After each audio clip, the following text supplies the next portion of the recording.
sit back in your seats, get something to eat, and watch this movie. Don't let the kiddies see it, because, well, we'll let you hear the beginning first. Thank you. Hello and welcome to Left of the Projector. I am your host, Evan, back again with another film discussion from the left. I'm happy to announce that you can now sign up and be a paid subscriber to the show directly from Spotify, so you can just pop on there and support the show. Also, if you would be so kind as to smash that ratings button on Spotify, Apple Podcast, or wherever you're listening to this show right now. As always, you can follow the show on TikTok and Instagram at Left of the Projector Pod. Enjoy the show.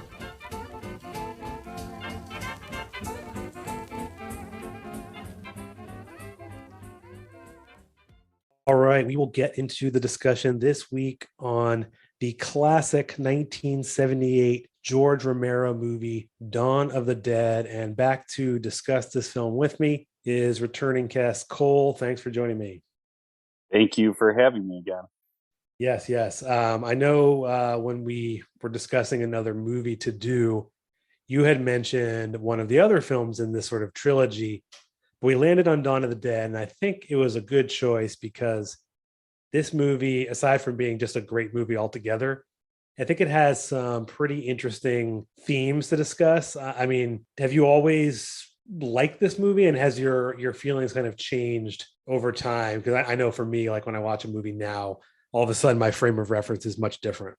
Yeah, I know what you mean there. I watched the remake first, and then I wanted to check out the originals, and I thought this was done far and above what the remake was. Yeah, I think so too. I mean, the thing too is that I believe it had something to say. As to where the remake, I feel like it was more about action. Yes. Zack Snyder wasn't putting out a think piece; he was putting out an action movie, which actually is probably his best movie now that I think about it.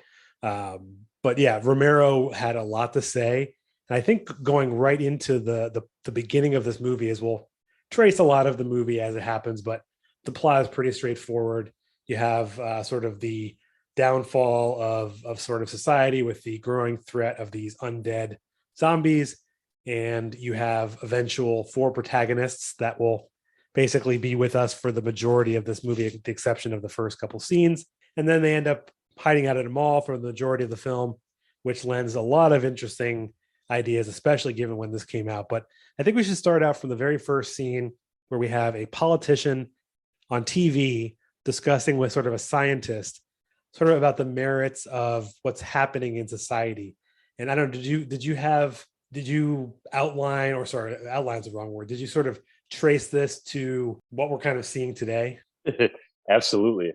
At a time when everything is seemingly crumbling, people still find time to argue with each other. Yes. Yeah. And they're trying to portray the perceived left and right divide in the US and arguing about, how to put down these undead beings. And they're politicizing it, not unlike the US's response to COVID. Exactly. Yeah, that was a leading question, but I think it's a pretty good parallel, and I think that leads into science debate, which I think was a big aspect of COVID. There's Fauci and the sort of science side, and then there's the politicizing it of it, making it about money and culture and the whole. You could talk about the COVID angle, but I think it's also part of it is they're tapping into what the emotion of dealing with the zombies are. And I think that brings me to something we should discuss at the beginning of this movie before we talk about the plot, and that's what a zombie represents. Now, this is pretty early in terms of the zombie movie. It's not the very first one, obviously. There's a precursor to this trilogy, but how do you perceive the zombie zeitgeist, if you will? And that's interesting. I watched this film a couple times before recording this, and I tried to view it one time as the undead or the zombies were the working class, And once you view it that way, it's so interesting because the protagonists are not the good people, you know. I think when I first watched it, you almost you see yourself in the protagonist because you're like, well, what would I do to survive? What would I do to, you know, make it through this? Right. What did you think about? Yeah, I didn't look at it that way until you mentioned that to me, sort of offline, sort of how you perceived it. I don't, and it's funny now that the way you just describe it is, once I feel like I heard that seed was planted, I feel like I can't I can't unplant it and view it like in a different way. But that said, I think before I thought of it a similar way, whereas the zombies are sort of this almost like an instrument of chaos in a sense, and the people that are trying to survive are, you know, you could say this is sort of like, you know, once the society is broken down, post-capitalist, and you're now this alive person trying to remake society. So I think it's not unfair to still kind of view it from that as a generality, but maybe in this movie, I think that you have to look at the protagonist as quote unquote bad. I think what he was, I think, and this is just my interpretation of it, but I think what Romero was going for was the mindless consuming aspect. You know, like they're driven by consumption, and that's not unlike people in Western culture. Yeah, I completely agree. And I think, you know, the Romero, you know, obviously, again, this wasn't the first iteration of a zombie movie, but I think he's sort of like claiming the mantle of the zombie genre. Obviously, there's now been dozens and hundreds of zombie movies, but you also like perceive the zombie as needing something. It's needing, the way they describe it in most zombies, like they need to eat the brains or the body of the people who are alive. And in a way, if you're perceiving it from them as the working class, you know, you have the old slogan of like eating the rich. Right. Yes.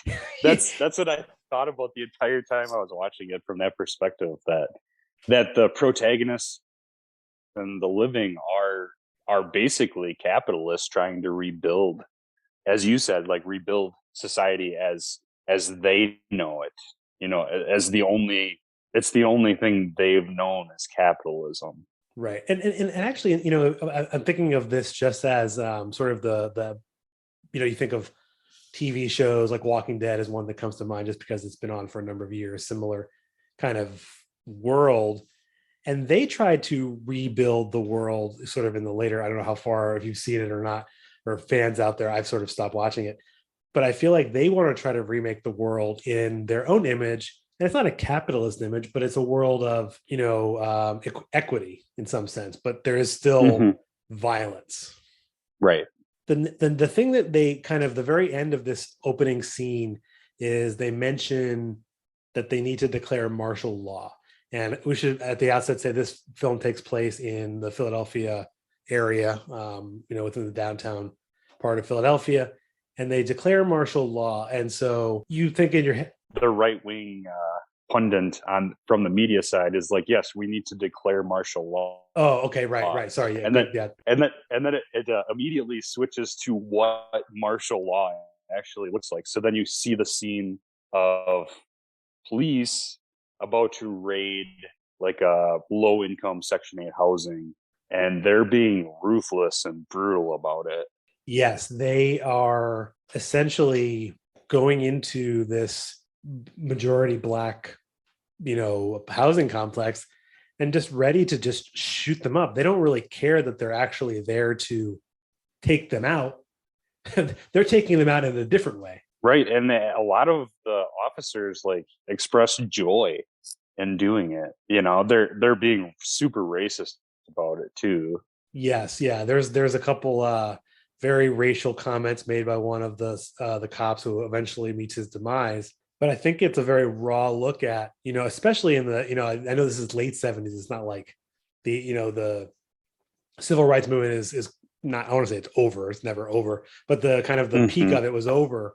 And so you still have this racism in the movie, which I think is a good, it was added. I don't want to say like it was added to be like shock value, but I kind of feel like it was. Yeah, I know what you mean. And then they show, it's almost like, because one of the cops goes on like a killing spree and just starts, firing into apartments, killing people.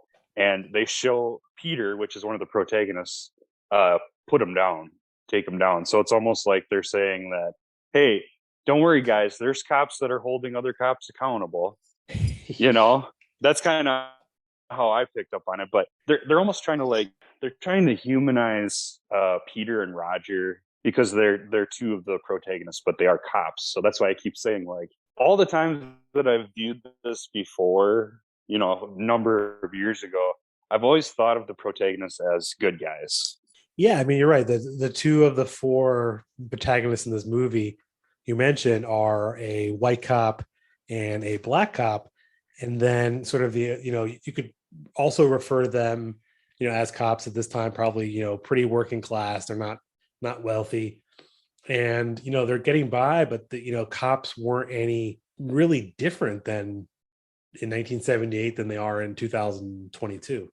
Absolutely. Yeah, I mean, in different violence, but still agents of violence. And I think agents of the state too. Yes, right. Doing the state's bidding. Yes, and the humanity in that scene too, I think, is just to point out, is there's a priest who's trying to end what they're doing, stop them from killing, because they're just trying to mourn the loss of people. And I think in a lot of zombie movies, the humanity of what a zombie is kind of lost. It's just a thing that they have to kill to survive. And I think this humanizes, again, the working class. If we're going to go on that idea, right. He's trying to humanize them in this scene because before it gets, they're still their neighbors, their friends, their family, and I think Peter even says they still believe that there's honor in death, and the priest that you're talking about, he said a quote that stuck with me. He said, "We must stop the killing or lose the war." He wasn't talking about killing the dead or putting down the dead. He was talking about humanity basically killing themselves. Yeah, and it goes back actually to a bit of that very first scene with the TV interview, or whatever you want to call it, where I think they argue a little bit about, if we how to deal with the undead with or without emotion. So I think what most people probably realize is to kill a person, even if it's this undead person, you have to remove emotion. I think the priest is trying to say that that's wrong. Yeah, absolutely. That's what I picked up on too. Yeah. And I think, I know we talked a bit about sort of the montage scene. So we now have the Philadelphia area, urban cop violence. And then we have the protagonists all meet up. Through happenstance, they get on a helicopter, which they steal from the TV station, because the third member, or one of the members, Steven, Flyboy as they call him, knows how to fly the helicopter, and they escape along with a fourth person, Francine, who's Steve's girlfriend. And I think you should talk me through a bit of the change in scenery, or the change in dynamic from that urban to now suburban. Yeah. And they get out of the city a ways, and then they look down in daylight now, and they can see this rural area. And I think it's Steven that says, "Man, these rednecks are probably having a heyday. They're probably loving this." And you look down, and there's a train going through, sorry. But you look down, and all of these, rural country folks are strapped up with shotguns. They're all geared up in their hunting clothing, and they're drinking beers and listening to music right alongside the National Guard and the police.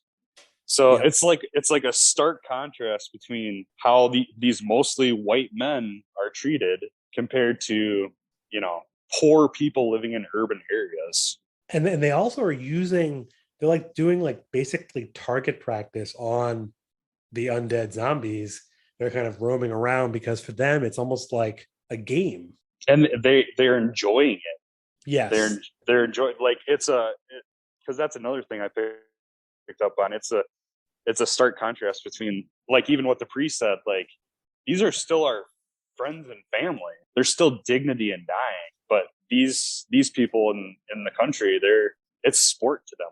Exactly. And so I think that is sort of what I wrote in my sort of cataloging of the movie, is sort of like the first act of the movie. And I think that the bulk of, I think our discussion is going to kind of focus on the act two, or if you will, sort of like the middle piece of this film. And I think probably, obviously Romero has done excellent job in the setting this up, but I think all of that setup is really been for act two. And they're flying around their helicopter, they're looking for a place to go, and they come upon a mall. In 1978, malls are in every suburb around the country. The mall explosion has been happening. They're building a mall, like 4 malls a day, literally from, the 1970s. And yeah, when you told me that, I couldn't believe that when you told me the statistic. Yeah, I think it's from so I think I did even more. I think it's from 1970 to 1990, or it's either 1970 to 2000, when sort of like the end was starting to get close. There was like 8.2 malls built per day in the United States.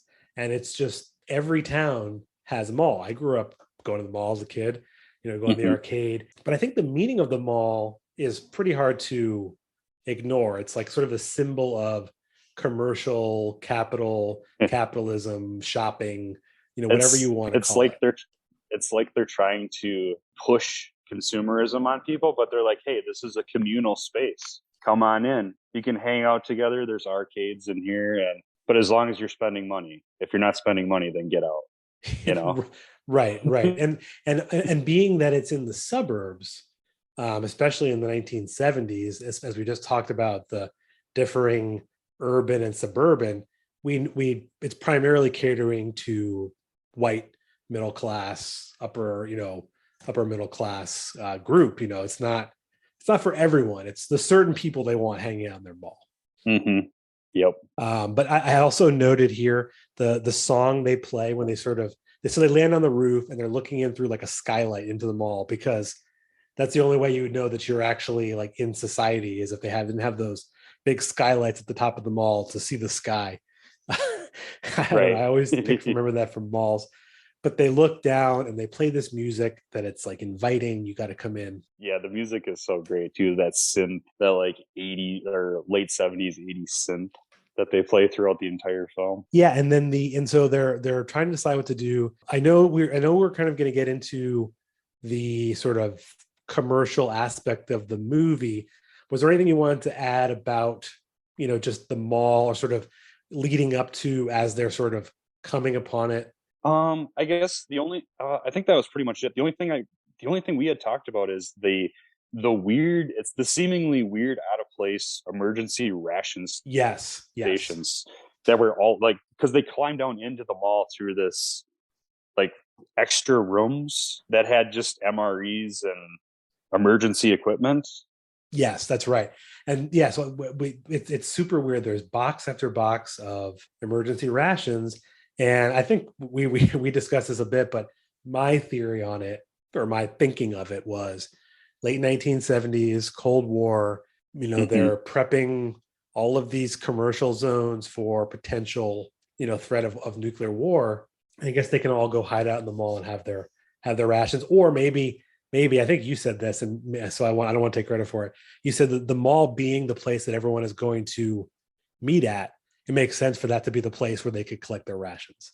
Yeah, but I'm not sure if the general public even knew that there was that kind of stuff going on, because it seems like the rooms are like out of place. I don't know. I found it weird. Yeah, they're sort of like, well, the place that they have the rations are sort of this, I don't want to call it like a hidden part of the mall, but it's like separated upstairs away from the rest of the mall, like kind of a hidden staircase to get there upstairs. And there's this corridors for military maintenance. Yeah, something. Yep. Being that this is left of the projector and we talk about things from the left, I think that this is a great episode where you, Cole, brought this up to me and I did a little skimming on it. And that's Guy Debord's book, Society of the Spectacle. Do you want to kind of give just a brief kind of overview of it a bit, because there may be folks who haven't read it or heard of it, but I think fits in really nicely in a movie that's key moments are in a mall. Yeah, and it's so I'm wondering, we were going to do backstory into Romero, but didn't have time. But he has to be a socialist, right? The way that he wrote this, but had to be. But basically, it fits in so well because Debord writes about the spectacle as, like a commodity or a consumer style of, as long as the public is distracted by shiny things or these distractions, then they're left in the dark, and then the oligarchs can do as they please. That's basically the sum up of it. The mall really is, this, I don't remember what year he wrote this book. I believe it was in the 60s. Did I get that right? Maybe I can fact check while we're talking. But so you have to look at the mall as sort of like the centerpiece. So 1967, so about 10 years before this movie came out, and when sort of the height of the mall era is coming. He obviously wasn't writing about the mall, but he was writing about a thing, like you just said, that is going to distract you. And what is more distracting than a giant box filled with smaller boxes, filled with little boxes you can take home with little trinkets inside? Yes, absolutely. But yeah, I think the Society of the Spectacle, I kind of skimmed a little bit of the book, and it's really like just the instrument of capitalism. And I wrote down that it kind of lulls people to going along with the horrors, because you have a new toaster or a new fur coat, and you're, happy in your middle class, whatever, or you're higher. I wrote down a couple quotes, but I don't want to bog people down with theory, but this one here really speaks to me. This is from Society of the Spectacle. Oh, and it's, just as early industrial capitalism moved the focus of existence from being to having, post-industrial culture has moved that focus from having to appearing. So like appearing to have, like they don't even really have it anymore. Interesting. So it's like the appearance of looking a certain way rather than actually being that way. Right. Yep. And it's almost like it fits in with the mall so perfectly, because I think I'm just like thinking about my experience. I'm a 90s kid. I grew up in the 90s, but like I was in the mall quite a bit, and I feel like I was window shopping a lot of times because I couldn't afford any of this stuff basically. But you could still hang out like in the bookstores or like see which video games that you wish you could buy or which video game consoles you wish you could have. It's almost like nobody really has it, but you can look at it. It's a spectacle, Yeah, I remember like getting like the free samples in the food court, like at the like the Chinese restaurant would always have a little tray of like little teriyaki chicken. I don't know why I remember that, but they did. But I think also in kind of expanding on that quote, in the earlier, I would almost say like 100 years prior to this, late 1800s, 1900s, the disparity was sort of beginning to grow. Obviously we look at statistics of the growth, the wealth gap between the rich and the poor is as high as it's ever been. But I feel like, 1800s, you had, former slave owners, you had people who had huge corporations that had monopolies, the Rockefellers. And so you wanted to be them as a middle class, poor person working at a factory. That's what you wanted to be. And now with the mall and people's sort of standard of living increasing, you could have a taste to what it would be like to be them. Is that kind of how you see it? Yep, that's what I was trying to bring up. That like you can look at it and you might be able to buy some of these things, but you can't have it all. Right. Well, I think you should. I mean, if there's another quote too, I think for longtime listeners. Well, by long time I mean since June of this year. But in the longtime listeners, only in the last couple episodes I'm starting to sneak a little bit more theory in here, but I think as it relates to the movie and not, as a just to use it. So I don't know. Was there another quote there too? Maybe. I think it's just Debord talks a lot about how to basically just destroy the spectacle itself, which I feel like is a lot easier said than done, especially in our culture right now. Yeah, yeah. I mean, I think what comes to mind, not about smashing it, but I mean, the idea of smashing the spectacle really would be people achieving class consciousness and understanding what it is that they're up against. Because I think there's this assumption with people that, we hear it all the time, like in comment sections, that, hey, you're using an iPhone, how can you be anti-capitalist? Well, or there's no innovation under socialism or communism. It's just, you're looking at it as if you have a choice right now. You may have 20 different, things, or 20 different items of the same item on the shelf, but it's just a different label. It's the same thing, you know? Yeah, I can have Pringles that taste like, cake, but it's still Pringles. Yeah, it's the illusion of choice. It's the illusion of innovation. It doesn't really exist under capitalism. Yeah, that's like the spectacle realized in a more, I feel like in the 60s, 70s, even, you were just starting to have access to lots of stuff. Right. And now we have access to a lot of the same stuff. Right. You can tell it in like the technology that they use in them all. Like the TVs are very of the time. And I think they had color TVs, if I remember right. Yeah, but I think, they did. I believe they were watching a color TV. Yeah. Which is another thing, because the protagonists, as we talked about earlier, being working class, they have access, or they're like, whoa, there's a lot of good stuff down there. And this is where we could pick up where they're hanging out in that room where there's all these rations, and they're like, yeah, I bet you there's a lot of good stuff down there. Yes. And it's so they decide to go on a little shopping trip. Yes, that was actually a perfect segue, because the next sort of piece I had was them using the mall to their advantage. They I think they sneak through the ceiling into a department store, which is gated off, so they're able to get to it. And they just start going, like you said, on a shopping spree, just getting a bunch of things that they don't, not only do they not need, what do you need a fur coat for in the middle of an apocalypse? Or yeah, I know. or whatever, like, a fancy. I think at the beginning they're more grabbing things that they could use. I noticed they did throw a TV and a radio in there, but I mean, they wanted to see if there was more broadcasts and stuff like that. It's when it's deeper into the film when you're like, okay, so now they're just like being consumed by all the stuff, basically. Yeah, I guess that's right. You're right. At first, they're just kind of thinking strategically. And I think that also lends to a piece that I think we want to discuss is, so we haven't really talked too much about the other two protagonists in this movie. Stephen, who's the helicopter pilot and the weatherman, and then Fran, who worked at the station. I don't know what her job was there. Again, she worked in the booth, maybe. That's not really that relevant. But she is a dating or girlfriend of Stephen. And right when they get inside, you talked about the rations, but immediately a hierarchy begins to form amongst the four of them. So how did you see it?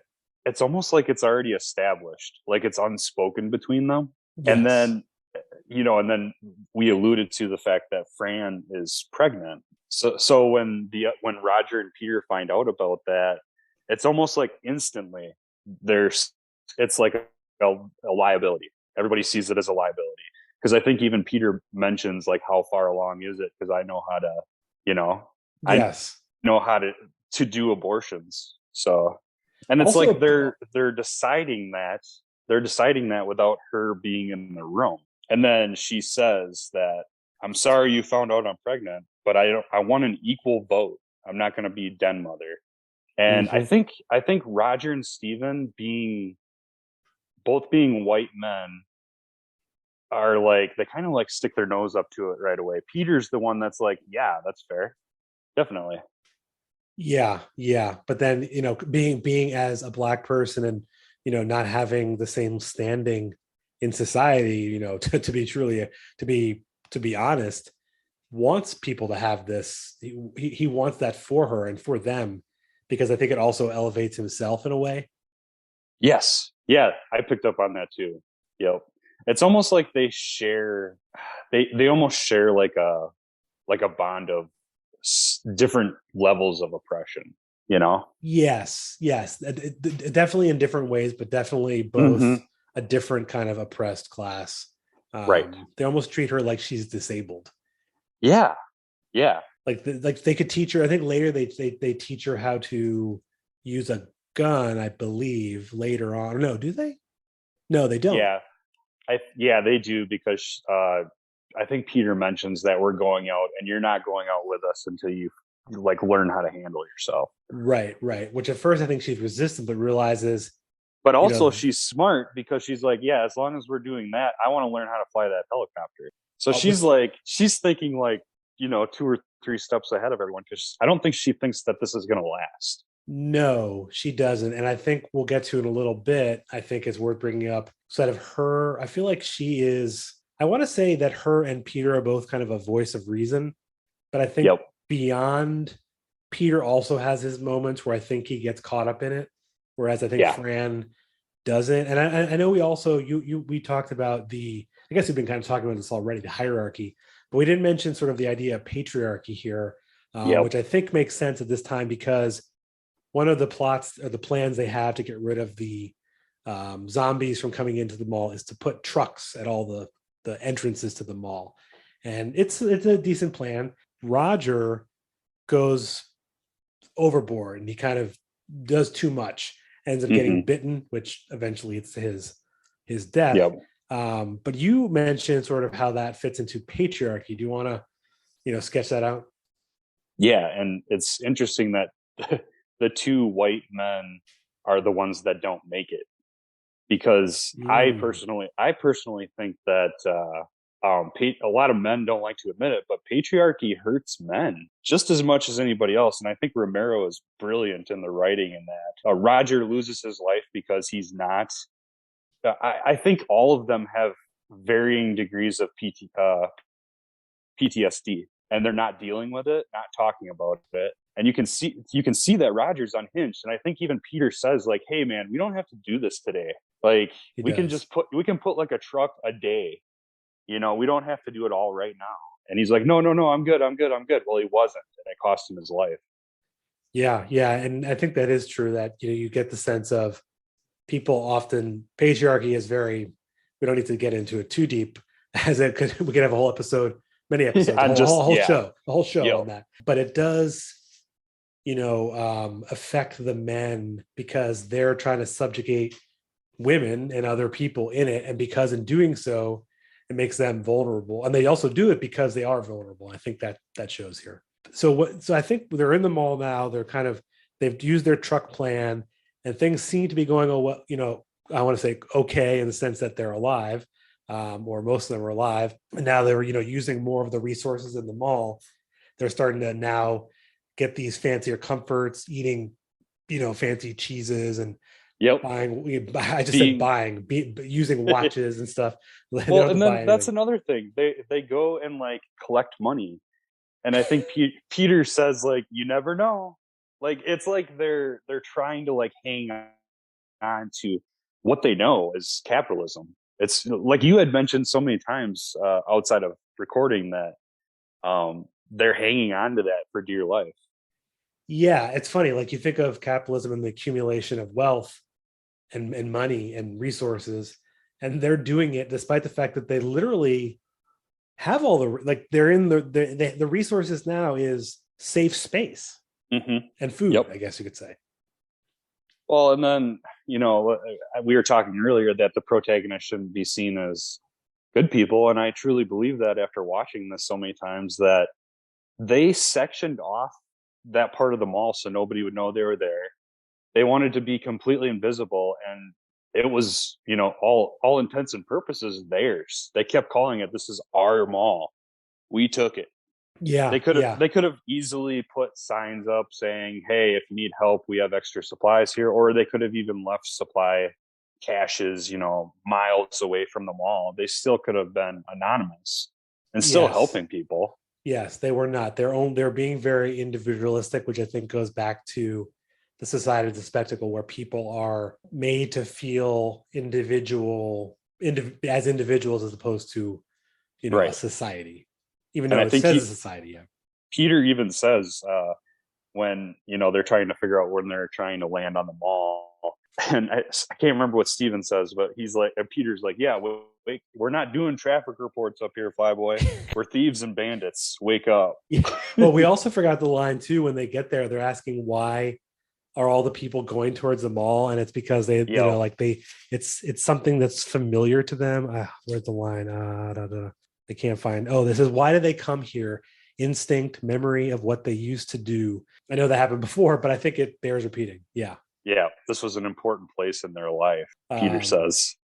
And so I found an article, I don't have it open to source it, but I'll put it in the show notes, where they were talking about this. This is something I didn't notice, but it makes a lot of sense in talking about the society spectacle and how, you know, you perceive these as bad people. You might want to call the protagonists in this movie, you know, petty bourgeoisie in some sense, even though they start out as working class cops. And, you know, I guess Steven has a little bit of money, not rich by any stretch, probably.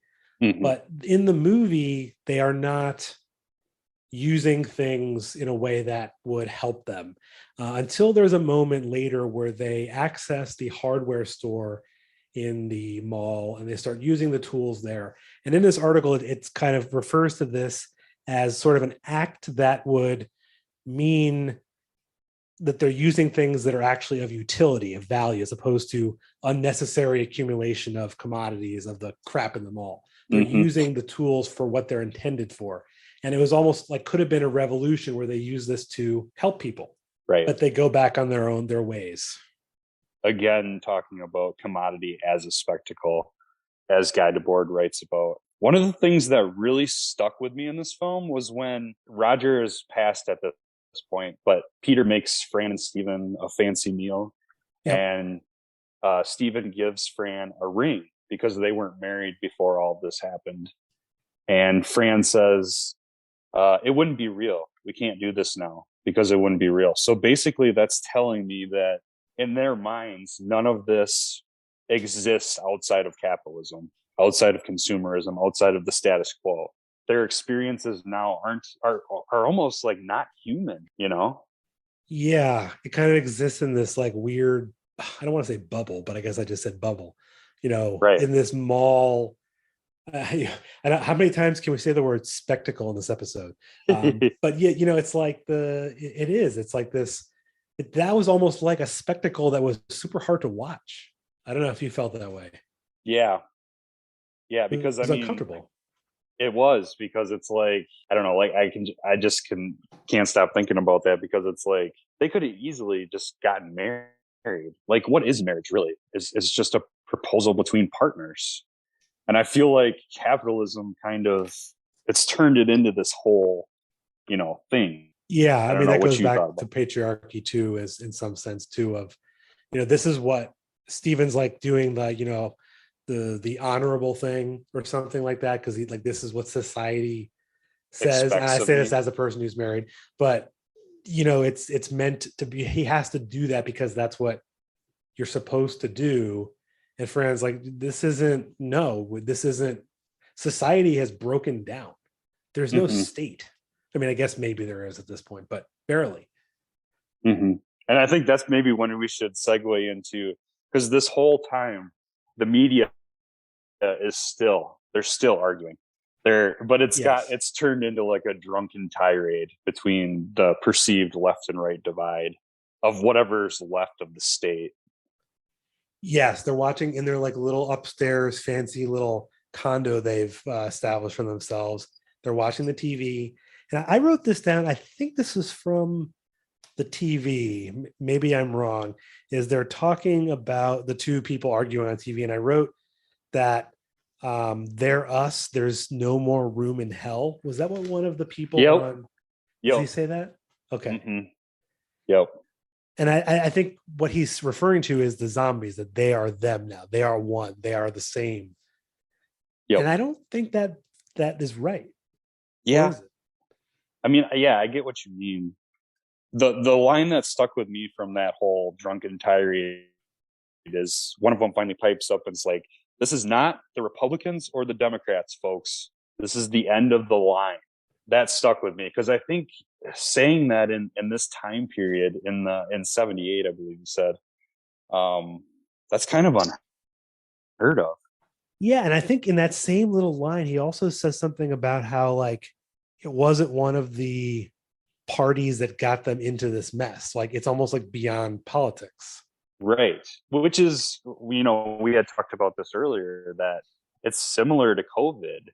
Yeah, it's not political, but it was made political. It was made political, yes, and it divided people even more. Yes, yes. And the other thing that I wrote, I think the very last line, I think before the broadcast, I think it's the last broadcast. Let's see.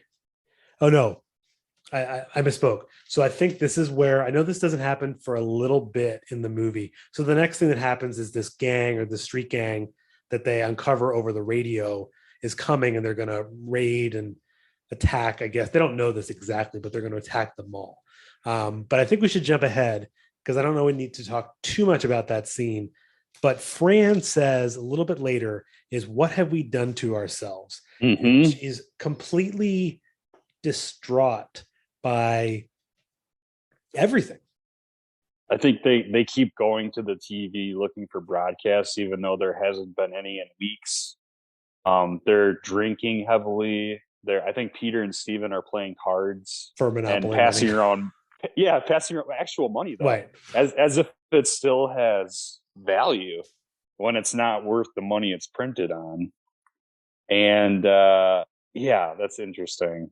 Yeah, but then Fran says what have we done to ourselves? And I think I wrote in my note that she kind of has this class consciousness moment of seeing the spectacle. She's put on the glasses from They Live and seeing for the first time what's happened to them, but she's powerless. Even though she was, enjoying the many things earlier in the film, she was, doing her hair fancy. She was eating all the fancy foods right alongside everybody, but she really does have this awakening. And that's such a powerful line. Like, what have we done to ourselves? She's sickened by it. And then I think that actually might happen right before the Raiders come, which also leads to another moment of individual stupidity, really, is that they're hiding out. They could have just hidden upstairs, not gone downstairs, let them do whatever they want in the mall. They know there are people there, but if they hid upstairs, the Raiders presumably would have just taken a bunch of crap and left. But they come down, and Steven, I think he shoots at them, and then they see him and he gets killed. This is exactly what I was trying to talk about earlier too, with patriarchy and men. Like, and you said it's individualistic. Steven keeps saying, this is ours. We took it. They can't have any of it. And Peter's like, no, just they'll move on. Just let them take what they need. We'll do cleanup later on. And then that's when Steven takes some shots, as you said. Yeah, it was completely, Steven was so immersed in that spectacle and that illusion that they have some, I don't know, this new life that's the image of a new life that they control. Well, that they think they have they control. think they control. Yep. And so he gets killed because of this. There is some revenge taken as, Peter is able to, I believe, does he shoot the leader, or does he, trying to think exactly. I guess it doesn't exactly matter, but he goes after them. Yeah. Well, Peter, he was exactly right. Like, they took care of themselves because the road crew that comes in, they are immersed in greed themselves. Like, I think one of them even says, like, think about the group, not about yourselves. Take what we need. And then, like, all of these guys are just grabbing like perfume and clothes and jewelry and just money and just stuff that's not needed. And then they just drop like flies. They just start dying because they ended up they had a tight knit group on the road. They come in and spread out, and they're easily overtaken by the undead, the dead. So that's sort of the, basically this is sort of like the culminating moment. Now the mall is overrun by zombies, and Fran and Peter being the only ones left. And also, I mean, Steven is also killed in a pretty gruesome way, and then they actually see him again, I think is also super creepy. Steven leads the dead up the corridor, the hallway that they created, and knocks the wall down. So it's giving like almost humanity to the dead, because it's implying that they remember, pivotal things. Well, I mean, that's the line they said when they talked about going to the mall. It's instinct and memory, what they used to do. And what he's been doing is going to this upstairs, living this life. And so I think that also maybe lends credence of some other thing I was thinking of with the working class proletariat, is that they are, in fact, together as one. Well, so maybe I should say they are a collective group, but they travel in packs, but they don't really know what they're doing. They have like a thought, but it's not fully formed. Right. But yeah, so that's sort of that last kind of piece of the movie is the undead find their little hideout. Fran, now with her knowledge of flying an helicopter, which turns out to be pretty damn smart, she goes out to the helicopter. She's about to fly away, and you think that Peter is going to stay behind. He's sort of fighting. He's given up. He's given up. He doesn't want to lose this new found, prosperity, in air quotes. And I think I said right before we were recording, he doesn't want to let go of this because, he felt trapped by the spectacle, by capitalism.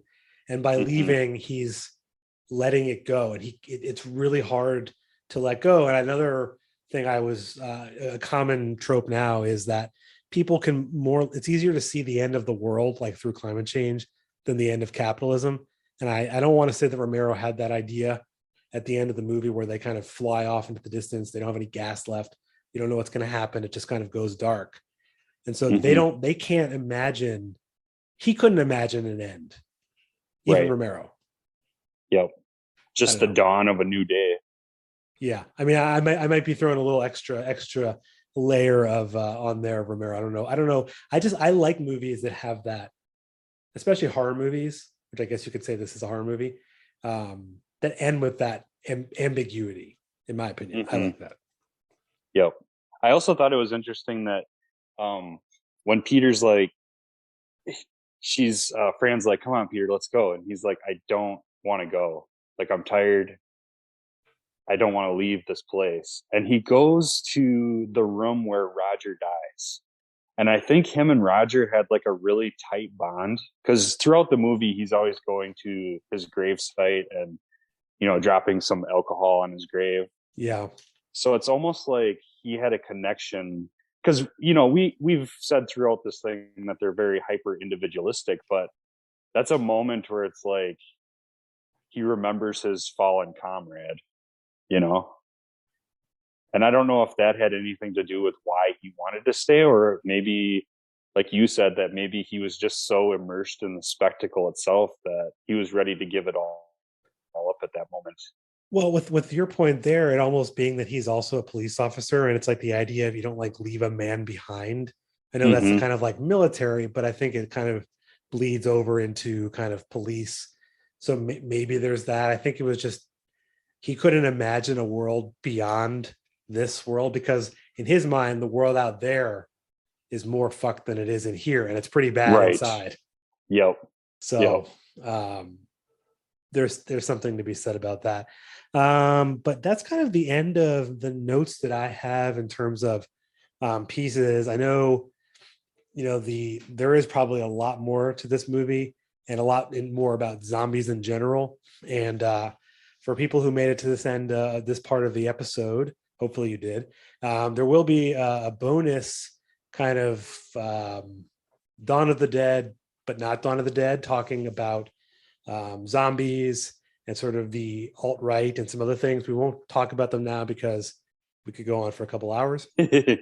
Yeah, we actually tried to record this earlier, and we went on a rant about the alt-right pipeline and zombie zeitgeist. Yeah. So it makes more sense to have a bonus episode. We'll have a couple other returning guests, new guests to talk about experiences and seeing this in real life. But Cole, do you have any last parting thoughts on the movie that either we didn't talk about or just any final words? I guess in the end, the biggest takeaway for me watching it, years later, the protagonists shouldn't be seen as heroes. Two of them were cops. Roger and Steven both get themselves killed over ego and patriarchy, in my opinion. And the biggest takeaway for me is that consumption of the spectacle literally consumes them. Yeah, it's like an all. You said it's an all-consuming sort of. And I think it's beautiful at the end of, not really beautiful. It's actually pretty gruesome. But at the end of the film, they show like a montage of the zombies like tearing apart the road crew and like taking control of the mall again. Back in the ice rink and. Oh, that's so funny. Yeah. Yeah. So, it is kind of a bittersweet end. And I think a pretty perfect movie, as far as zombie movies of all time go. I had seen it before, but I never really seen it with, the same lens. And I think anyone out there who hasn't seen it should definitely check it out again. It's absolutely oddly not streaming, but it is available on YouTube. If you search it, you can find the uncut version for $0. So you don't have to feed the spectacle to watch. I guess you have to use your computer. Yes. You have to use your iPhone or your Apple or your PC. But Cole, I appreciate you coming on to talk about this great Romero movie. Well, thank you for having me again. It was super fun. Absolutely. So, like I said, stay tuned soon for a bonus episode.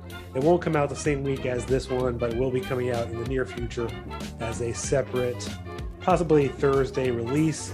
And again, you've been listening to Left of the Projector. Thank you so much.